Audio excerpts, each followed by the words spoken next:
Okay, so I've used a spin the wheel for a story, but it's not going to be a texting story. It's just going to be a story that I'm telling you in this video. And I used to spin the wheel, like I said before, and these were the subjects that were picked. I've not practiced this story before. I've legit just spun the wheel, and I'm going to make up a story on the spot, just making it up.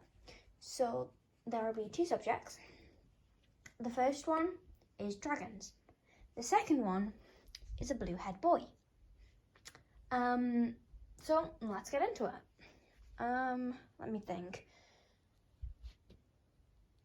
Long ago, there was an adventurous boy.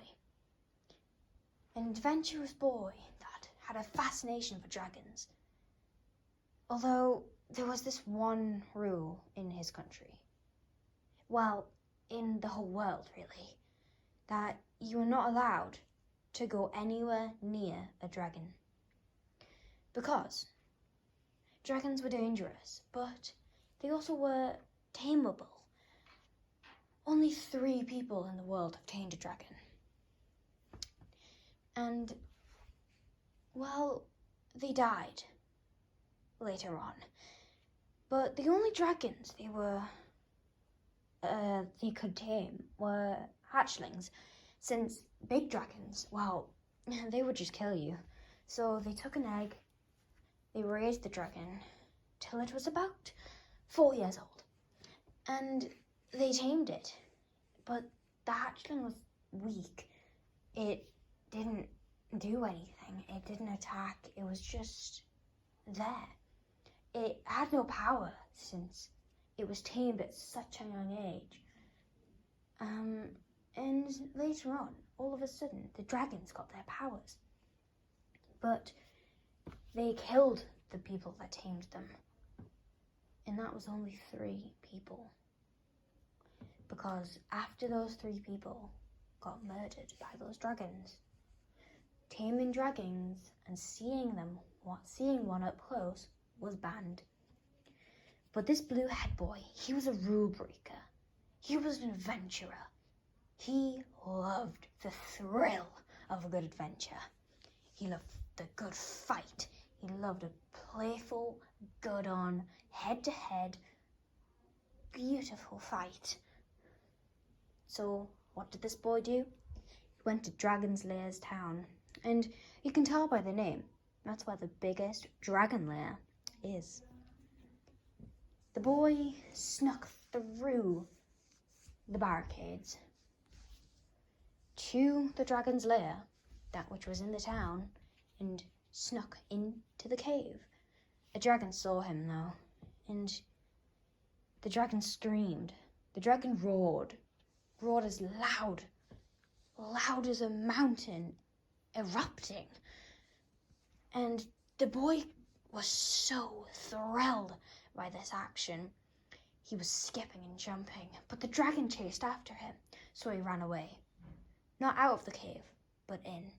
As he ran further and further in the cave, other dragons noticed him because of the bellowing roar of the other dragon.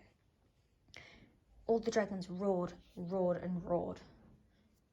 And the further he was in, the bigger the dragons got, and the more loud they were.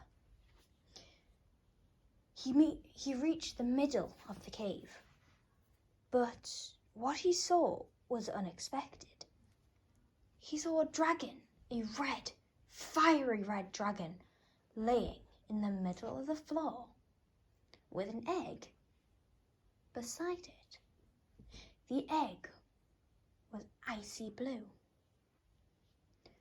The boy looked at the egg, then looked at the dragon and thought, if the dragon's red, how is the egg blue? He thought to himself, well, if the egg is blue and the dragon's red, maybe the mother of the egg was blue. And as he got closer and closer to the big dragon, dragon woke up. The dragon saw the boy and roared as loud as it could, waking up all the other dragons. All the dragons bowed to this dragon.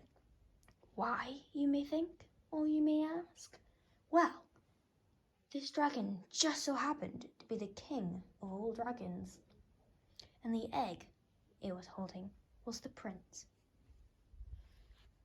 The boy looked at the dragon.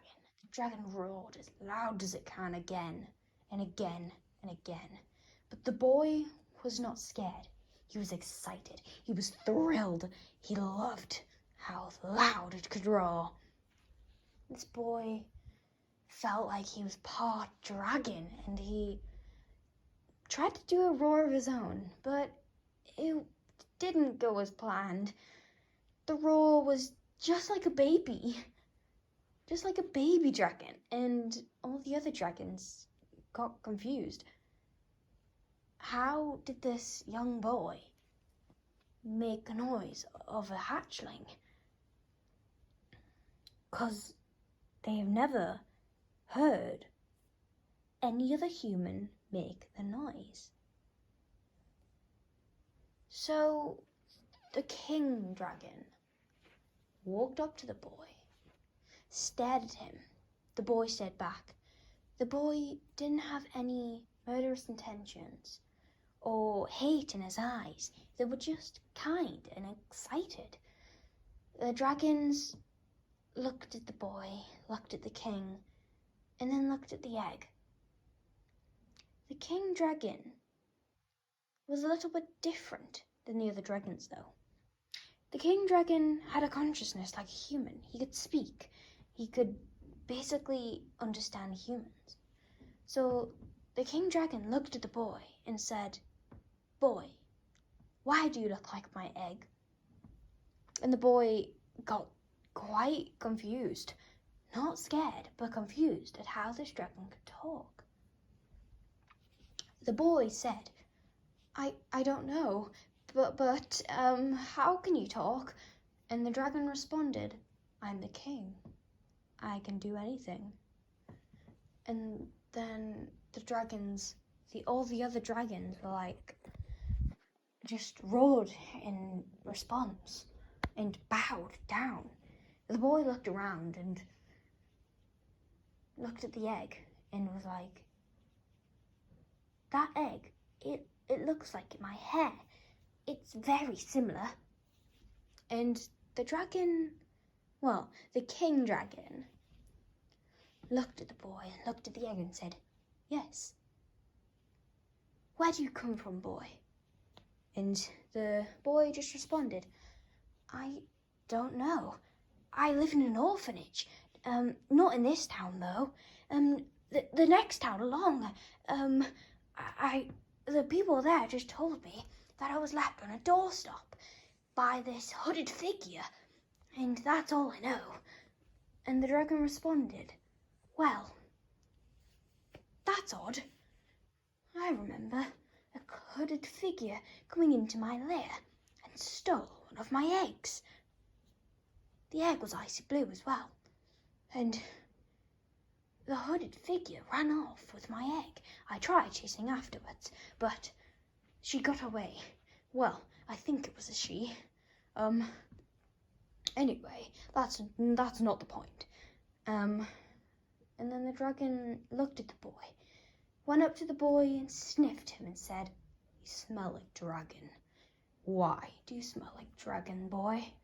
And the boy just shook his head and said, I don't know. Maybe because I'm around dragons?" The dragon unexpectedly cut his arm off. Not his arm, but the boy's arm. The boy shrieked in pain and said, Why did you do that?" But then again, he still wasn't scared. He was just confused, but a bit excited. He looked down at his arm and was like, dragon, why did you cut my arm off?"